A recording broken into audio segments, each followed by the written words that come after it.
Yin y Yang 4 veces. John Wheeler tenía el don de inventar frases llamativas para describir las ideas físicas. Agujero negro es un memorable wheelerismo, como lo es masa sin masa, del que haremos uso más adelante. Wheeler tenía una forma poética de describir la esencia de la teoría gravitatoria de Einstein, la relatividad general, que podemos desarrollar así. La materia le dice al espacio-tiempo cómo curvarse, el espacio-tiempo le dice a la materia cómo moverse. Para nuestros propósitos posteriores, será importante explicar y después corregir el pensamiento de que el espacio-tiempo le dice a la materia cómo moverse. Primero, daremos alguna explicación sobre el dice y luego ajustaremos un poco lo de materia y lo de espacio-tiempo. ¿Cómo instruye el espacio-tiempo a la materia para moverse exactamente? Su instrucción, según la relatividad general, es muy simple. Sigue tan recto como puedas. En una superficie curva hay una noción de trayectoria lo más recta posible o geodésica. Las geodésicas, como las líneas rectas de la geometría euclídea ordinaria, tienen la propiedad de que no hay ninguna trayectoria más corta que conecte dos de sus puntos. Los mismos conceptos matemáticos, curvatura y geodésicas, se aplican no solo a las superficies, que pueden considerarse, después de todo, espacios bidimensionales por derecho propio, sino al espacio en conjunto e incluso al espacio-tiempo. Y el genio de Einstein, en la relatividad general, fue moldear la gravedad de la forma que Wheeler poetizó. Caer u orbitar no es más que la materia haciendo lo que puede para moverse recta, es decir, viajando por geodésicas en un espacio-tiempo curvo. La descripción de Wheeler es maravillosamente sugerente, pero está simplificada en exceso. Después de todo, la gravedad no es la única fuerza que anda por ahí. Para hacer precisa la poesía y hacer aflorar su potencial completo, tenemos que hacerle un par de mejoras. El mantra de la geometría. En el poema de Wheeler, la materia es un pelín demasiado poética. La materia puede tener muchas propiedades, carga eléctrica por ejemplo, pero la curvatura del espacio-tiempo solo responde a la densidad total de energía y momento, así que más bien deberíamos decir, la energía-momento le dice al espacio-tiempo cómo curvarse. Por otro lado, la gravedad no es la única fuerza que influye en cómo se mueve la materia. Estas fuerzas provocan desviaciones del trayecto más corto posible, la geodésica. Y entonces lo que tenemos que decir es, el espacio-tiempo le dice a la energía-momento que significa recto en el espacio-tiempo. Así que, reuniendo lo anterior, la energía-momento le dice al espacio-tiempo cómo curvarse. El espacio-tiempo le dice a la energía-momento que significa recto en el espacio-tiempo. Y ahora veamos la teoría central del electromagnetismo. La carga eléctrica le dice al espacio de propiedad electromagnético cómo curvarse. El espacio de propiedad electromagnético le dice a la carga eléctrica que significa recto en el espacio de propiedad electromagnético. Y de la fuerza débil. La carga débil le dice al espacio de propiedad débil cómo curvarse. El espacio de la propiedad débil le dice a la carga débil lo que significa recto en el espacio de propiedad débil. Y de la fuerza fuerte. La carga fuerte le dice al espacio de propiedad fuerte cómo curvarse. El espacio de propiedad fuerte le dice a la carga fuerte lo que significa recto en el espacio de propiedad fuerte. En la teoría central completa, que incluye las 4 fuerzas, la materia tiene 4 clases de propiedades: energía-momento, carga eléctrica, carga débil y carga fuerte. Las partículas de materia se propagan por un espacio más complejo del que permitía Wheeler, que incluye los espacios de propiedad electromagnético, débil y fuerte superpuestos al espacio-tiempo ordinario. Pero la materia sigue, de acuerdo con la teoría central, el mismo principio Yin adaptado a este entorno más complejo. Sigue tan recto como puedas. Yin-Yang. El milagro de la teoría central es que las 4 fuerzas suenan como variaciones reconocibles del mismo tema. No creo que sea por completo fantasioso, y desde luego es bonito ver la dualidad materia-espacio-tiempo. Un ejemplo de la complementariedad china, Yin-Yang. Yin es el principio pasivo, asociado con la tierra y el agua, la materia. El yin hace lo que es natural, Oklahoma, o sigue la fuerza, Star Wars, siguiendo el camino de menor resistencia, la geodésica. Yang es el principio vivificante, asociado con el cielo, espacio-tiempo, la luz, el fluido electromagnético, véase más abajo, u otras fuerzas motrices. El alma de la teoría central, desde esta perspectiva, es Yin-Yang 4 veces. Este libro incluye un rasgo distintivo muy especial, una imagen de un Taiji Yin-Yang original, aportada por un maestro contemporáneo de las artes chinas tradicionales, He Shuifa, Aparece como frontispicio del libro y también en la lámina A. Lámina A. Figura Taiji por He Shuifa, que se usa también al inicio del hip-hop. Taiji se ha traducido de varias formas, de las que polaridad suprema tal vez sea la más evocadora. Su símbolo contiene dos elementos que contrastan, el yin oscuro y el yang claro, y se le suele llamar figura yin-yang. Hay que resaltar que estos dos elementos forman un todo inseparable, y que cada uno contiene al otro y es contenido por el otro. Nuestras descripciones más profundas de la realidad física, en la teoría cuántica y en las 4 teorías centrales de las fuerzas, gravitación, electromagnetismo, fuerzas fuerte y débil, introducen conceptos que traen a la mente el yin y yang. Niels Bohr, uno de los influyentes fundadores de la teoría cuántica, veía fuertes paralelos entre su concepto de la complementariedad y la dualidad unificada del yin-yang. Bohr diseñó un escudo de armas para sí mismo, donde el yin-yang ocupa el centro. Véase la figura 42. Figura 42. Blasón diseñado por Niels Bohr. Nuestras teorías centrales se basan en la interacción entre fluidos similares a la luz que llenan el espacio yang y sustancias yin a las que se dirigen a la vez que responden. El mantra del flujo. Un mapa del mundo no tiene por qué ser un globo. Podemos representar la geometría de una superficie curva como la superficie de la Tierra, proyectando información sobre las distancias en una cuadrícula plana. De manera más general, podemos representar la geometría de un espacio curvo o del espacio-tiempo curvo, mapeando la información sobre las distancias sobre una cuadrícula plana. En cada punto de la cuadrícula y en cada dirección que emana de ese punto, tendremos un número que nos dice cuán lejos llegarás si procedes a dar un paso en esa dirección. De esta forma, representamos la geometría de nuestro espacio, asignando unos cuantos números a cada punto. Esta construcción define lo que se llama un campo métrico o simplemente una métrica en matemáticas. En física, cuando consideramos la geometría del espacio-tiempo, es adecuado, en el espíritu de Faraday y Maxwell, hablar de un fluido métrico. Este es el concepto que, en la relatividad general de Einstein, reemplaza las fuerzas gravitatorias de la teoría de Newton. Tal como indica el término fluido, el fluido métrico, de modo muy parecido al fluido electromagnético de la teoría de Maxwell, adquiere vida propia. Por ejemplo, mantiene perturbaciones autosuficientes. Las ondas gravitatorias, análogas a las ondas electromagnéticas con las que Maxwell explicó la luz y Hertz lanzó la radio. Usando esos fluidos que codifican la geometría, obtenemos los mantras de flujo. La energía momento le dice al fluido métrico cómo fluir. El fluido métrico le dice a la energía momento cómo fluir. La carga eléctrica le dice al fluido electromagnético cómo fluir. El fluido electromagnético le dice a la carga eléctrica cómo fluir. La carga débil le dice al fluido débil cómo fluir. El fluido débil le dice a la carga débil cómo fluir. La carga fuerte le dice al fluido fuerte cómo fluir. El fluido fuerte le dice a la carga fuerte cómo fluir. En cierto sentido, estos mantras del flujo son meras reformulaciones de los mantras de la geometría, pero nos proporcionan nuevas perspectivas atractivas. En esta formulación, el yin, materia, y el yang, fuerza, aparecen en pie de igualdad. Cada uno instruye al otro. Esto apunta a que su dualidad aparente podría resolverse en una unidad más profunda. Veremos en el siguiente capítulo cómo esa idea extravagante se puede materializar a través de la supersimetría. Este mantra de flujo, en el caso del electromagnetismo, está mucho más cerca en espíritu de las ideas originales de Faraday y Maxwell que nuestro anterior mantra geométrico. El mantra geométrico, en cambio, está más cerca en espíritu de las ideas que condujeron a Einstein a su teoría de la gravedad, la relatividad general. Esta armonía de ideas es un gran obsequio, es hermoso en sí mismo y, prefigurando de nuevo el próximo capítulo, insinúa una unidad más profunda entre las fuerzas. Y lo más esencial, una vez que la geometría, ya sea del espacio-tiempo o de los espacios de propiedad, está codificada como un fluido matemático, podemos imaginar fácilmente que el fluido fluye y adquiere vida propia. Avatares de la simetría local.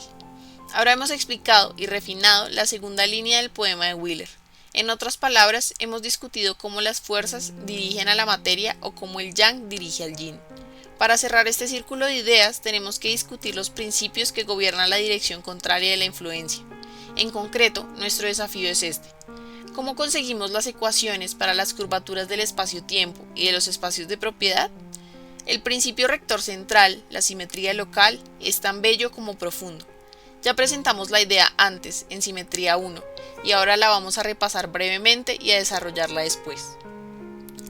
Recuerda que, poco después de formular la teoría de la relatividad especial en 1905, Einstein percibió que no se podía reconciliar con la teoría gravitatoria de Newton. Luchó con este desafío durante un decenio entero, en lo que llamó años de búsqueda ansiosa en la oscuridad. Einstein alcanzó la iluminación al descubrir las ecuaciones adecuadas para la curvatura del espacio-tiempo, completando así su nueva teoría de la gravedad, la relatividad general. Las descubrió mediante la exigencia de que encarnaran lo que llamó covarianza general, que es la versión en el espacio-tiempo de la simetría local. Para entender la simetría local de la teoría central más a fondo, empecemos recordando la idea básica de simetría de las ecuaciones que presentamos antes al tratar las ecuaciones de Maxwell. Decimos que una ecuación o un sistema de ecuaciones tiene simetría si hay cambios que se pueden hacer en las cantidades que aparecen en la ecuación sin cambiar su contenido. Exigir simetría nos ofrece una forma de encontrar ecuaciones que son especiales, porque la mayoría de las ecuaciones elegidas al azar no son simétricas. Esto es también, en un sentido subjetivo, una forma de hallar ecuaciones especialmente bellas. Hay gente que encuentra discordante este uso de la palabra simetría para describir una propiedad de las ecuaciones, porque parece muy distante del significado cotidiano de esa palabra. Si tienes esa dificultad, tal vez prefieras tener en mente invariancia como suplemento o sustituto. Tras pensarlo bien, he decidido quedarme con simetría, porque está embebida hasta el fondo de la literatura y no sin cierta resonancia. Lo llames como lo llames, la gran idea sigue siendo cambio sin cambio. La simetría convencional, es decir, no local o como diremos aquí, rígida, de las leyes físicas implica típicamente cambiar el universo como un todo, de forma rígida. Así, por ejemplo, postulamos que el contenido de las leyes de la física no cambiará si cambiamos la posición de todo lo que aparece en ellas en la misma cantidad. Digamos, si movemos las cosas un metro en la misma dirección en todas partes y para todos los tiempos. Si lo piensas bien, te darás cuenta de que es una forma precisa, y aunque quizá peculiar, de decir que las leyes no reconocen una posición especial en el espacio, o de forma más simple, que las leyes toman la misma forma en todas partes. Pero si movemos las posiciones de algunas cosas más que de las otras, cambiaremos sus posiciones relativas.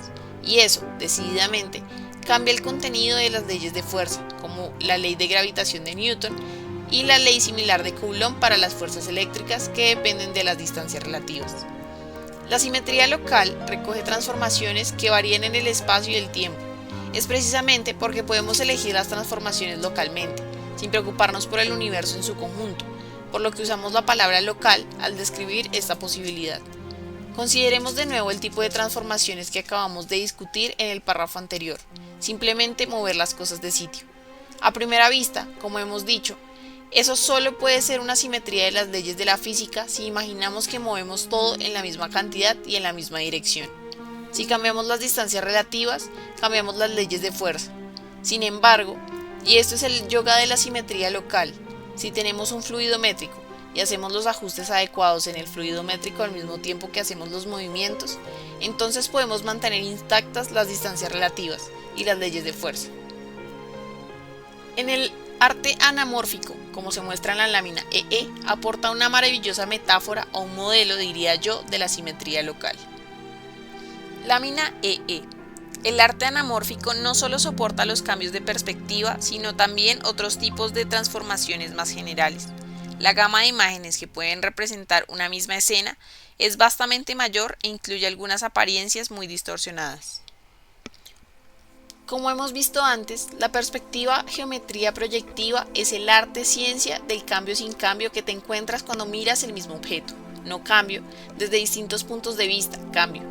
De esta manera, percibimos que muchas imágenes diferentes pueden representar el mismo objeto, pero podemos obtener imágenes más complejas, todavía utilizando el mismo objeto subyacente, si introducimos la presencia de un medio distorsionante, espejos curvados, digamos, o lentes y prismas, o en general cualquier estructura que varía de un sitio a otro y tuerza la luz. Introduciendo la presencia de medios, conseguimos un abanico mucho más amplio de imágenes que representan el mismo objeto. La simetría local es la misma idea, pero aplicada a ecuaciones en vez de objetos. Al solicitar simetría local, hacemos fuertes exigencias a nuestras ecuaciones. Estamos pidiendo que unas versiones de esas ecuaciones que parecen muy distorsionadas tengan las mismas consecuencias que las originales. Para hacerlo posible, tenemos que asumir que el espacio-tiempo, incluido cualquier espacio de propiedad al que sirva como soporte, está lleno de fluidos apropiados. Según como quieras leer la situación, podrías decir que los fluidos son responsables de las distorsiones aparentes, o podrías decir que las compensan.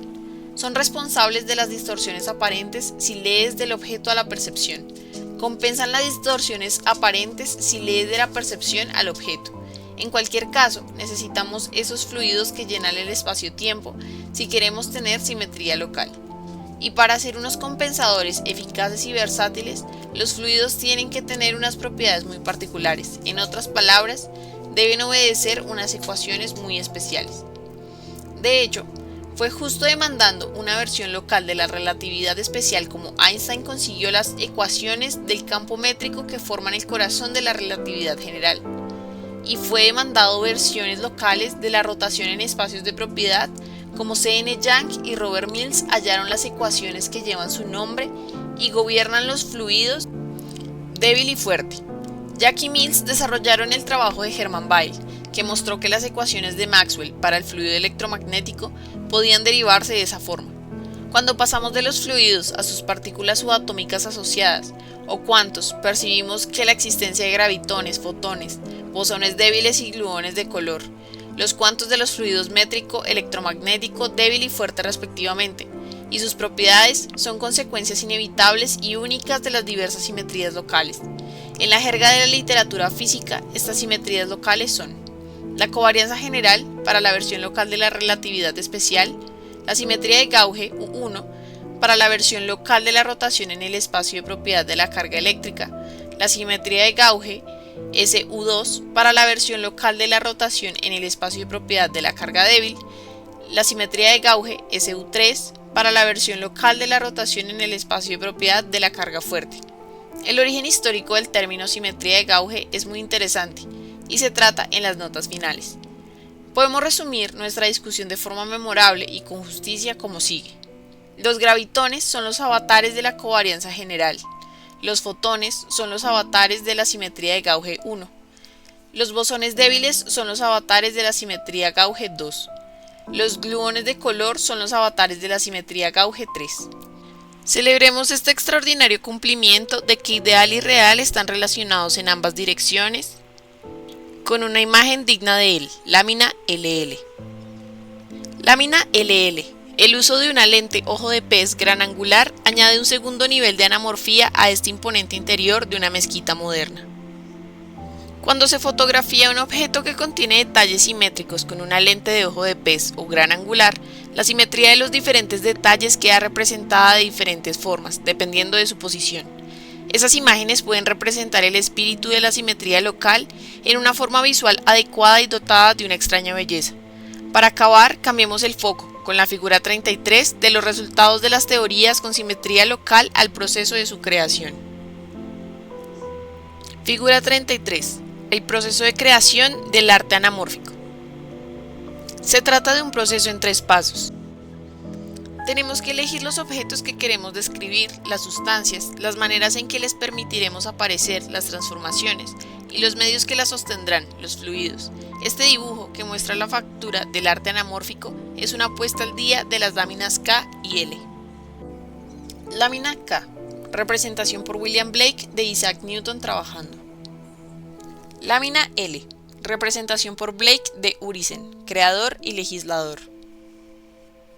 Nuestro artesano moderno es un artesano riguroso, pero ahora sabemos que sus pensamientos son más imaginativos, sus herramientas más variadas y su actitud más juguetona que las del artesano que concibió Blake.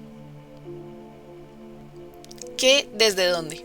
Cuando una partícula se mueve en un espacio de propiedad, diríamos que en el lenguaje ordinario que se ha convertido en un tipo de partícula distinto. Por ejemplo, un quark rojo, es decir, un quark con una unidad de carga de color rojo, puede convertirse en un quark azul. Pero ahora tenemos un modo distinto de ver la situación, que penetra más hondo. Desde esta nueva perspectiva, veremos que las dos partículas, el quark rojo y el quark azul, son en realidad la misma entidad que ocupa diferentes posiciones. ¿Qué codifica dónde? Como la carga de color es a lo que responden específicamente los gluones de color deciden lo que tienen que hacer mirando dónde están las partículas, o más en general, qué aspecto tiene la distribución de funciones de onda o de campos en el espacio de propiedad de color. Para esos gluones, lo importante es la posición y la posición. La posición en el espacio de propiedad y también la posición en el espacio-tiempo.